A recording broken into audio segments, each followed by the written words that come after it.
their boldness with, changing jobs or starting businesses or, taking that risk in real estate or making that investment in a single stock. And I have considered all of those things over the years, but I never had the boldness to pull the trigger. But it doesn't mean that, that my path was a bad one. It's worked out beautifully. And I think in some ways it's more similar to the path that most American millionaires follow. You sort of wake up one day and go, oh, wow, this really worked. Welcome, millionaires and future millionaires. You're listening to the Millionaires Unveiled podcast, a show where you'll hear the stories and interviews of everyday millionaires. We'll unveil their decisions, their strategies, and their portfolio allocation. Now to your host, Jace Mattinson. Welcome back to another episode of the Millionaires Unveiled podcast. This is episode number 356. Stace, how's it going?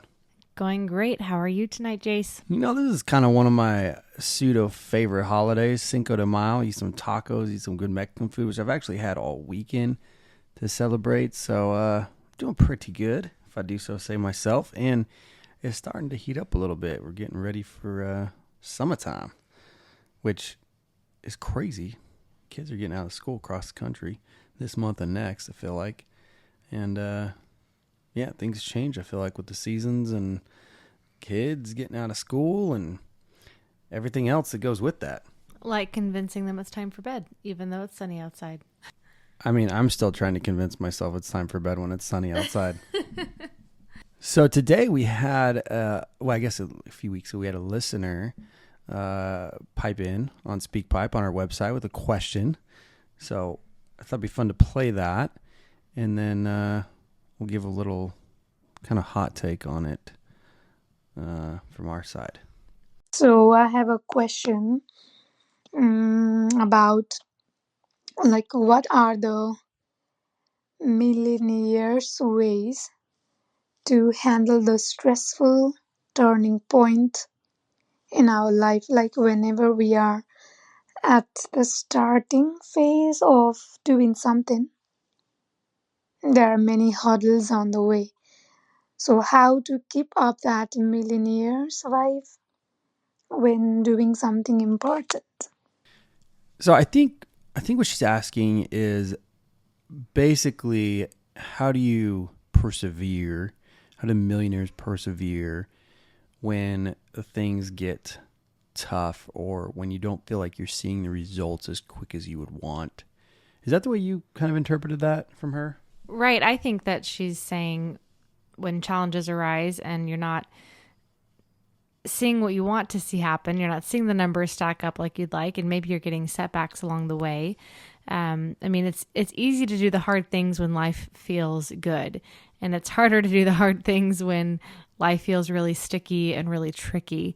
From my perspective, and you can share your insight, but I think it's a lot of maintaining perspective and feeling comfortable with giving the no's that you need to give and giving the yeses that you need to give. And I always draw back to when we were first married, and I had some colleagues invite me to go get my nails done. And I knew that was not in the budget to go get my nails done.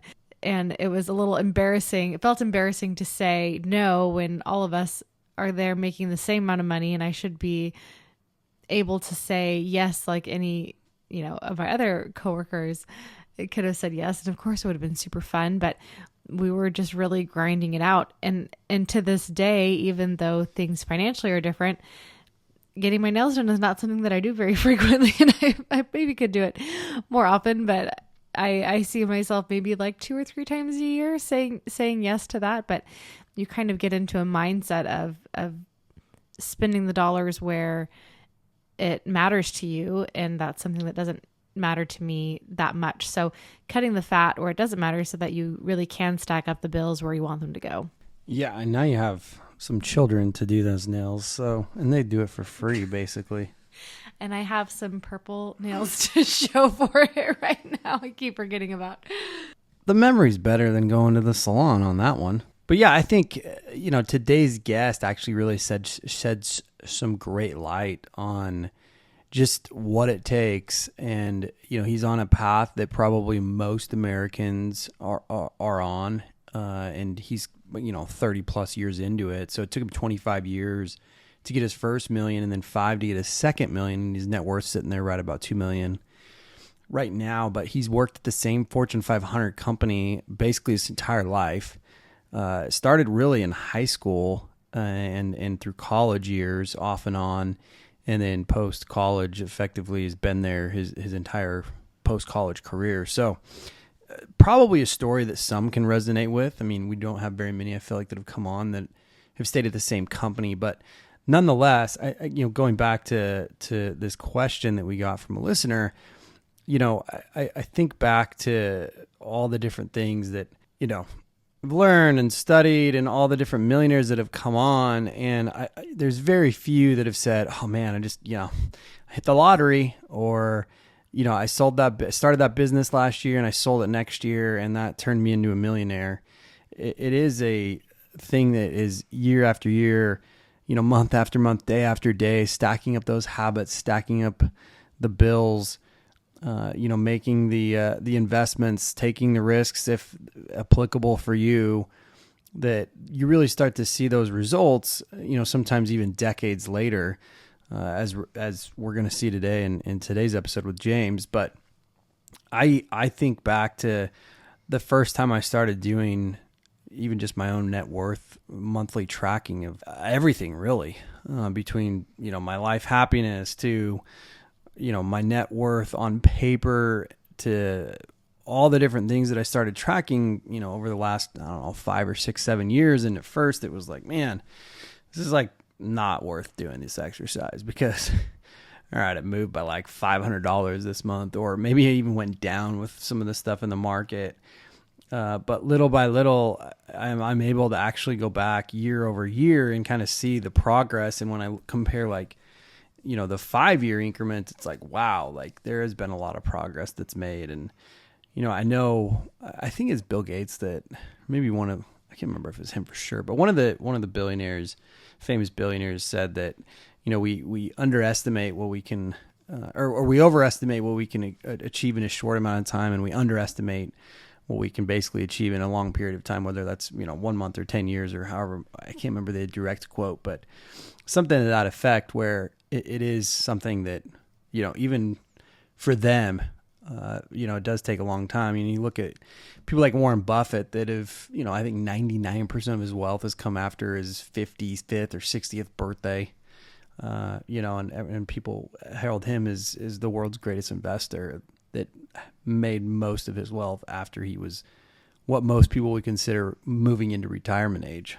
I think the last thing that I might mention is I just thought of my favorite quote, which is on my mirror, and I've had it there for, a decade. But it says, the successful person has the habit of doing the things that failures don't like to do. They don't like doing them either necessarily, but their disliking is subordinated to the strength of their purpose. So I think that millionaires are able to keep the main thing, despite the challenges. Yeah. So anyway, super excited to have James on today. His net worth at $2 million, and most of that is in retirement accounts. So we'll get into the details with him on that, and really just his journey and trajectory. He kind of reached out to us as one of those that felt like he hadn't heard his story. And, the one thing I really have learned, probably, there's a few big things, and we go through this, and it doesn't change that drastically, but one of the things that I've really learned is everybody's path is so individualized that it is really nearly impossible, I should say, to like recreate somebody else's path. But I think that from everybody's path, there's bits and pieces and things that will resonate that you can learn from. And James is no different. But that also reminds me, if you haven't been on the show, send us an email, millionairesinveils@gmail.com, especially if you haven't heard your story. So without any further ado, let's get into the episode with James. James, do you want to just give us a little bit about your background and what you're up to now? Sure. I really appreciate being on the call or on the show tonight. One of the things that you all always say is if you don't hear your story reflected, to reach out. And so I wanted to do that because I've heard people with similar stories, but maybe not exactly the same as mine. I have worked for the last 30 plus years for a Fortune 500 company in a first line leadership position.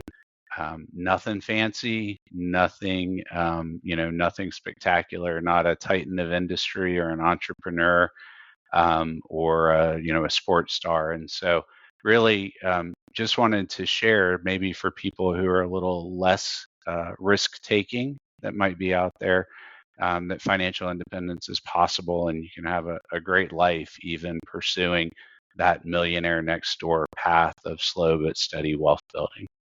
We are so glad that you reached out because it is important to hear every story, and we love the slow and steady approach that you've mentioned pre-show that you took. So, what is your net worth today? My wife and I have a net worth of $2 million, right at it. In fact, we just hit it right at the end of the year. Congratulations. That is incredible. I was reviewing your notes before this and you thought you might hit it coming up pretty soon. So encouraging to hear that just in the last couple months since you put in your information that you hit it. So congratulations on that. And how is that broken up? So most of that 2 million is in our 401ks. In fact, that makes up approximately about 3/4 in our 401ks, combination of Roth and pre-tax, which we may get into later. And then our primary home, we have about $500,000 in equity in that, and the rest is just a little bit of cash in the bank and assorted other use assets. How old were you when you started investing in your 401ks? So I think we were both in our early 20s when we started, but I have to say that by started, that was probably a really minimal contribution, just getting that match, not doing anything spectacular. Um, my wife and I got married later in life. So we got married in our early 30s after previous relationships. And it was really at that point that we decided not to have any additional children. I've got one from my first marriage, and really said, you know what? Well, let's try to get out of the workforce by 55, which we're on track to do. And so, really, most of our wealth building happened from the early 30s until where we are now, which is our early 50s. So about the last 20 years. All right. So kind of minimal contributions that first maybe decade before getting serious about it. Yeah, I estimated one time that I think that when we got married, we may have had $70,000 combined in our retirement accounts, which is a good starting point for sure. But again, that was a decade or so into the saving process. Right. So obviously, when you first kind of started out in your careers, you weren't together and you both kind of had your own separate financial journeys, if you will. And you probably can't speak to hers per se, but what was your lifestyle like before wealth building became a priority for you?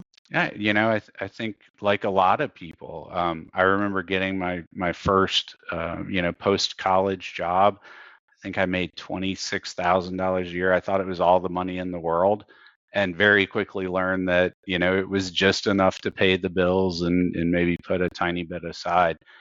Spent everything I had and then a little bit. Went through cycles of credit card debt and consolidation loans. Asking for cash for Christmas. I mean, all of the things that sometimes you do when you're traversing those early years of a career, and then that sort of messy middle part of the journey as well. What would you say changed for you, or was it just a joint decision between you and your now wife to make wealth building a priority? Somewhere along the way, I became aware of financial independence, retire early. I remember exploring the extreme early early retirement blog, and I thought, boy, I don't know that that's for me. There were some really extreme strategies, but that concept stuck. The idea that, hey, I don't have to do this forever. And we are blessed to both work for a company that still has a pension. Not many of those around. But so in addition to the net worth, we also will receive pension when we retire. And that's one of the reasons that 55 was the goal, because that's the earliest age that we can hold that pension. But somewhere along the way, it became real that, hey, we could do this. It's entirely reasonable. We also had some good friends who left the workforce in their mid 50s. And I have to say, my parents both retired relatively early, before 60, and without having saved, just through the value of having some great pension and pension plan. Stace, name some business partners that have really got it done. Procter & Gamble. Ben and Jerry. Supply and demand. Salt and pepper. Peanut butter and jelly. What about the perfect partners when it comes to growing your business? That's Shopify. That's right. That's you and Shopify. Shopify is the global commerce platform that helps you sell at every stage of your business. From the launch your online shop stage to the first real life store stage, all the way to did we just hit 1 million orders stage. Shopify's there to help you grow. Whether you're selling shipping supplies or promoting productivity programs, Shopify helps you sell everywhere.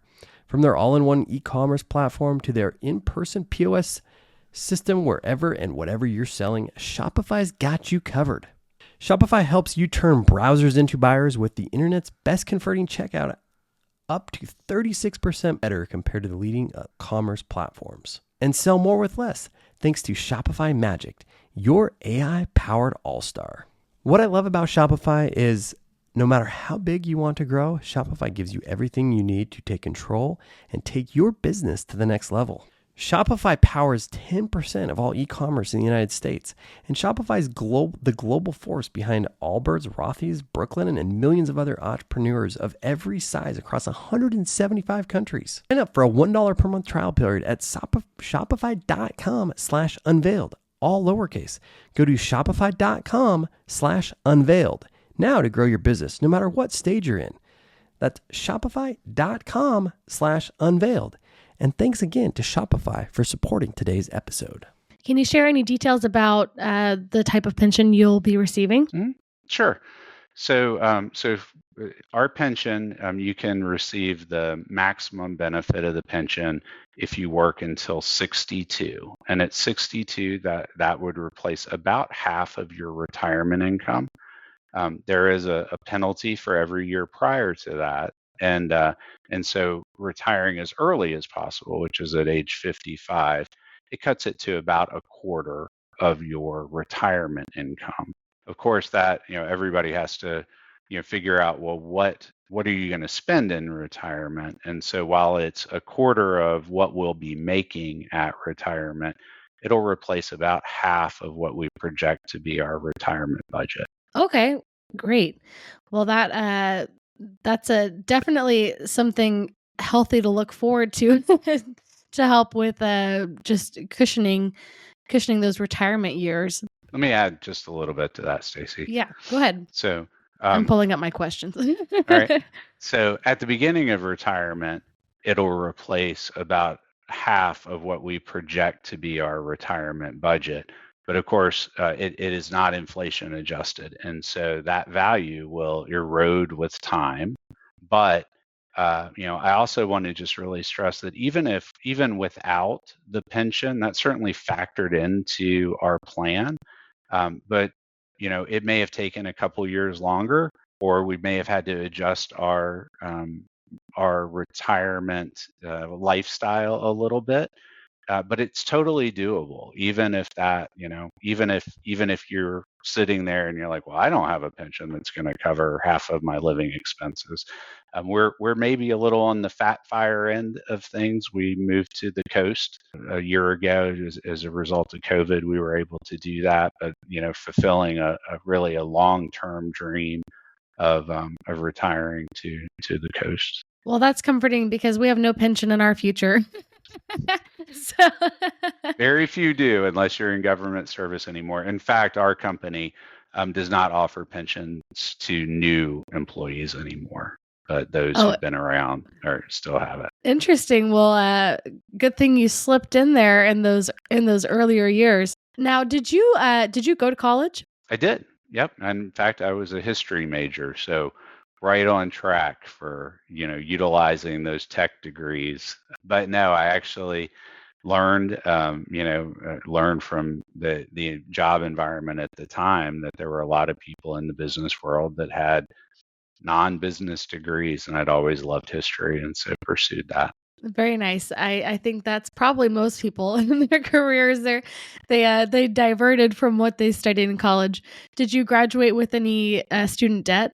So I didn't. I was blessed that my parents, despite being, quite working class, maybe, sort of moving into the middle class throughout their careers, but they scrimped and saved and worked extra jobs, and I got through school with their help and working on my own without any student debt. Very good. You mentioned that your parents were very working class and they didn't really invest. Is that correct? Yep, that's correct. So my dad was a firefighter. My mom's a secretary, was a secretary, and so luckily, they both ended up with pensions, and that over time, my dad's particularly has is inflation adjusted, and he makes more now 20 years after retirement than he ever made during his career. And so that's been a real godsend for them. And in fact, I'd say that their standard of living has really increased as they approached and then were post retirement. Has your lifestyle changed since you and your wife became millionaires? It has, yeah. I mean, not dramatically, with the exception that we moved to the coast. It's a more expensive area. Spent more on a house than I ever, really thought that we would. But we just decided that that was the vision that we had. That was the goal that we had set out as a couple. And so when changes happened with COVID, we were able to work remotely, even though it was scary because the market seemed to be, approaching a high, and I think it was. We bit the bullet and just said, you know what, this is the dream, and let's do it now instead of waiting another 3-5 years. We don't, from a lifestyle perspective, though, like I think everybody on the show almost, we drive older cars. I've got a Toyota Tundra. My wife has a Subaru. Both of them are at least 5 to 10 years old. And we've taken some great trips over the years, but we've usually done them maybe just a step down from what some of our peers would do. And we've bought several homes that we fixed up, our primary residences, but put some sweat equity and love into them, and helped increase value that way as well. All right. Now, coming from a family where you didn't really learn a lot about building wealth, how have you approached this with your own child? So, super proud that she is out on her own, financially independent. Honestly, she's done most of that on her own. I hope that, there was some modeling there. We had, as she started her first post, real career job, we had some specific discussions around savings rates early on. I did help her set up a Roth IRA that first year that she was in the workforce. Probably should have done that one earlier. But also, we had a discussion. She asked me one night, she said, so how does that work? Because I was talking about the importance of saving for retirement, and smart young lady, but she really didn't have any idea how that pile of cash that, she saw me building related to being able to retire later on. So, we've had a few good discussions, but she, a lot of it, I think she came to on her own, or maybe through osmosis. I like the osmosis theory. I think that's the right one. So what does retirement look like for you and your wife? This is something you've been gearing up for many years and wanting to have a comfortable life. What are you envisioning? Yeah, so we're still a couple years away. Hopefully just about 2 years from now, we will be retired. It's really more of what we've been doing and on a timeline that isn't quite so hectic. And what I mean by that is I've always felt like I needed three of me. I needed one to work, and I needed one to do the things that you need to do in life, take care of the house and do the grocery shopping and all, fix what broke, all of those things.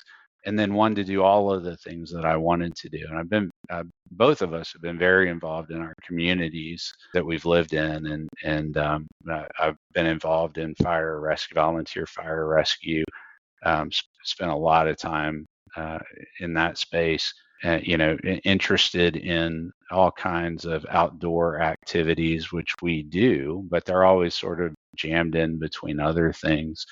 And also really looking forward to be able to spend more time on our health and fitness. And so that's something that, like a lot of people in our lives, has sort of come and gone. There'll be a season where we focus a lot on that. We're pretty good about working out, and it's not always the same season for her and I. And then, you get busy and things step aside. So really looking at just being able to fit all of those things in and expand out into some new endeavors as well, but not have to do it in such a crammed, rushed way. A little bit more leisurely pace to your life and spending a little bit more time on the things that spark more joy is what it sounds like. Absolutely. How will you know it's time to retire? So, I'm really comfortable with the non-monetary part of that. I know that there's a lot of people that really struggle with what will they do, but I feel like I could fill every minute of every day with things that I enjoy, and I enjoy my work. I really do. So I'm not running from a job that I hate. It's just that there's so many other things that I would rather do more, or just ready for that change.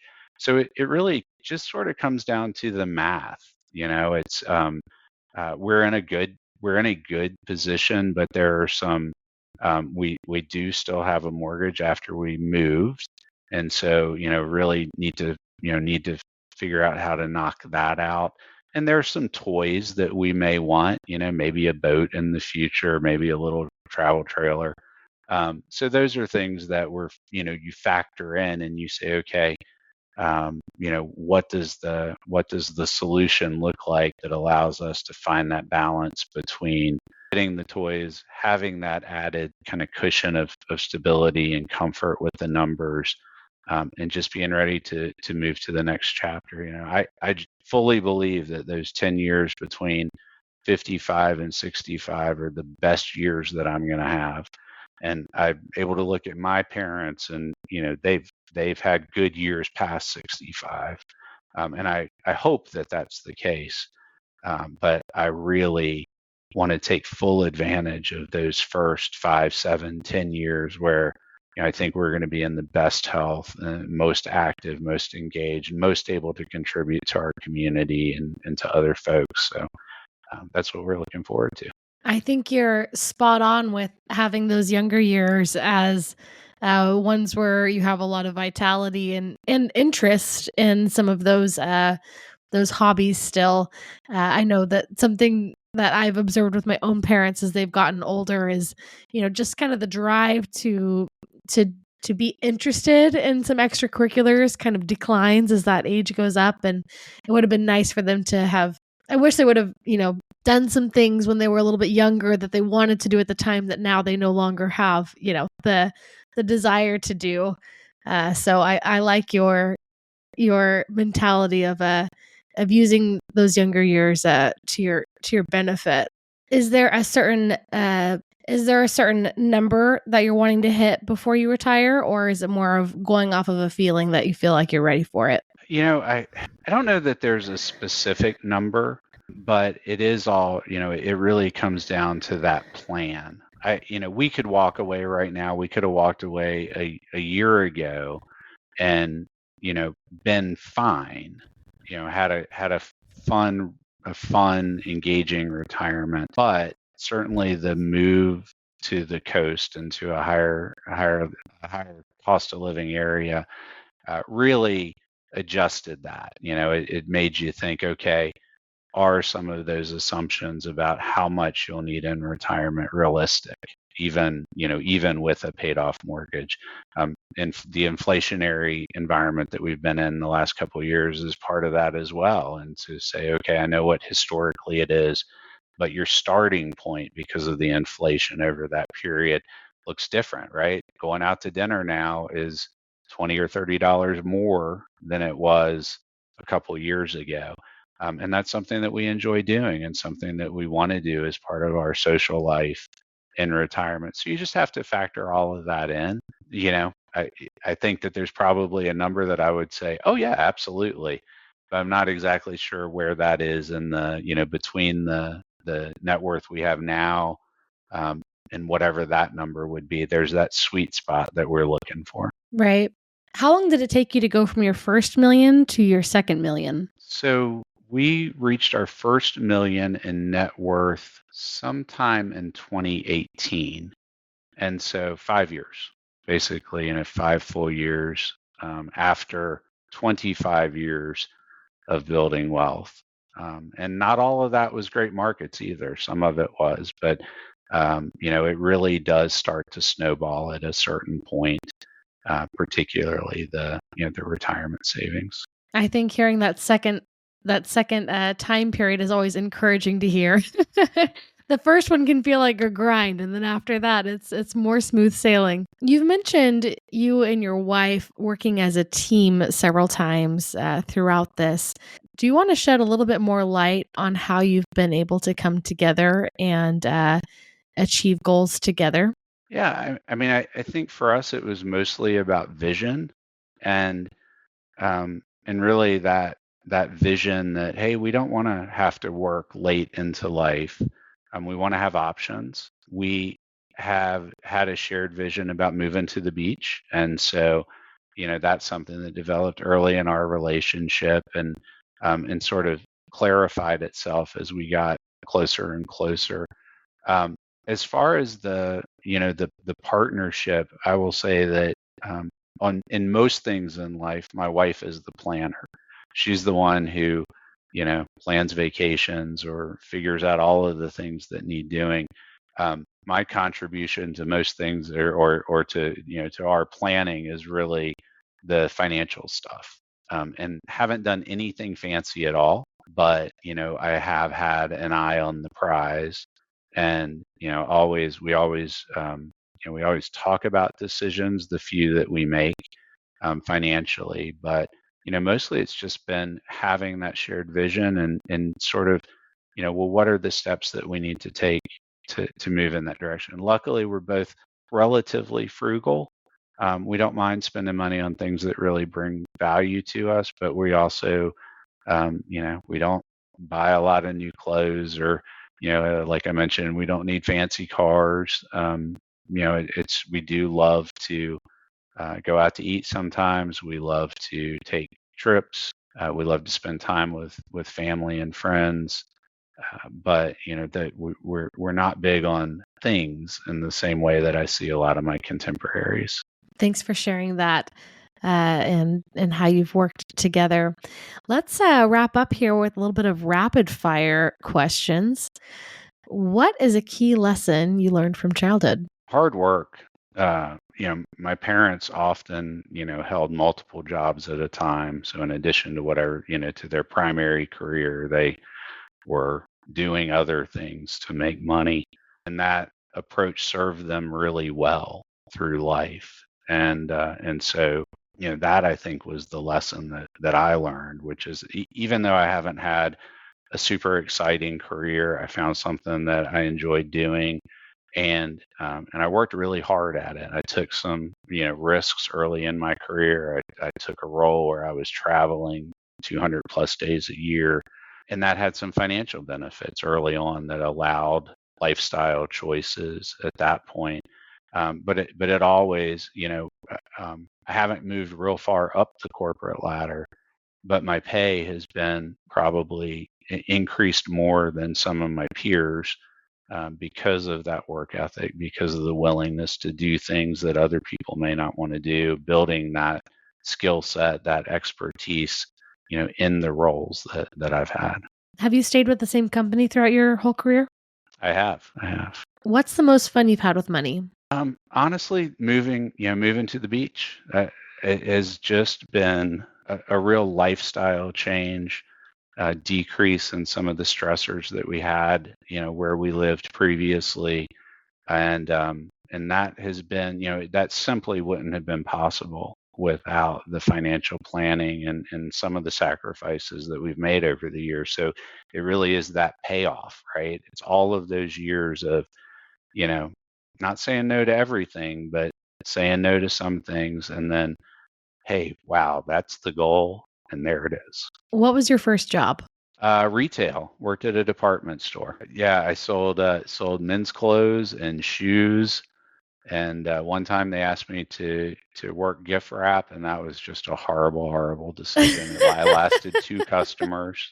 Did they fire you, or did you fire them on the gift wrapping? Oh yeah, no, that I think the store manager walked by, and some woman had taken pity on me and was back there trying to give me a lesson in gift wrapping, and they shooed me off to go back to my regular job. Do you remember how much you made at that job?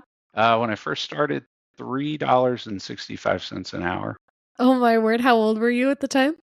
Oh gosh, I think you had to be almost 16 to start. So yeah, I was just a teenager and did that job. I've been, you asked if I've worked for the same company my whole career.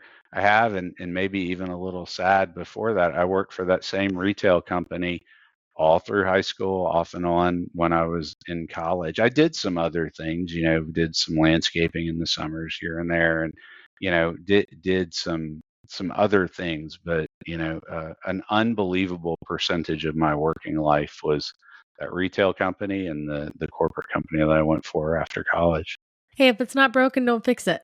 I guess not. It is. I hear so many of the guests on Millionaires Unveiled, and I so admire their boldness with, changing jobs or starting businesses, or, taking that risk in real estate or making that investment in a single stock. And I have considered all of those things over the years, but I never had the boldness to pull the trigger. But it doesn't mean that, that my path was a bad one. It's worked out beautifully. And I think in some ways it's more similar to the path that most American millionaires follow. You sort of wake up one day and go, "Oh wow, this really worked." It doesn't have to be sexy to be effective. I'm glad, because I don't think our path has been sexy at all, but it's been fun along the way. We really have. We've been blessed by good growth in our income, that allowed us to live a lifestyle that it would have been difficult to accomplish what we did financially, with 50% less income. It could have been done, but the lifestyle and the savings and the financial planning, that would have been much tougher to accomplish with a lower income. What's the most expensive pair of shoes you've bought? Oh, I think I got talked into buying a pair of $140 dress shoes one time. So that would be the most expensive. Do you wear them?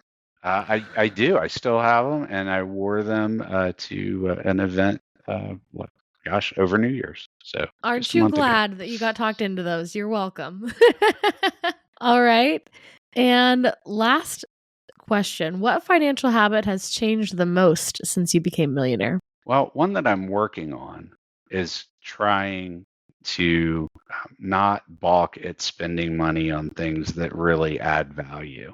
And while that's been a value that we've had, I don't know that we've always been really good at it. And so we were just talking yesterday about hiring somebody to clean the house because it's something that neither of us enjoys a lot. We've done that in the past, but when we haven't for the last number of years.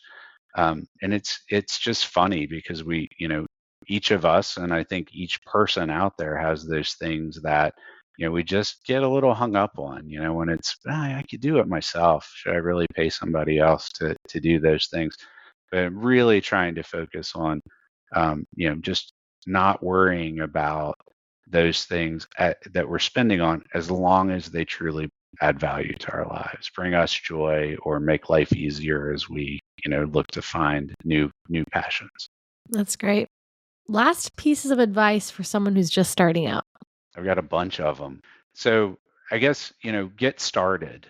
If you're sitting there and you really haven't started on your saving journey, don't worry so much about the details of what you're putting it in, or just get started. And that's the first step to moving forward. The other thing is, I was a young person who read the newspaper, and as I grew older and media changed, I would watch a lot of cable news, and I really believed that people had the answers, right? That there were these experts. And what I have come to believe personally is that on any given day, especially as it comes to finances, you can find an opinion that the markets are getting ready to crash, and you can find an opinion that it's the start of the next roaring 20s. And realizing that no one knows the answers, right? That no one really, no matter how well they speak, no matter how good they look on TV, the reality is they don't know any more than you do. So just do the work. Thank you so much. Well, James, with a net worth of just hit the $2 million mark, thank you so much for coming on the show today. Appreciate it. It's been a lot of fun, Stacy.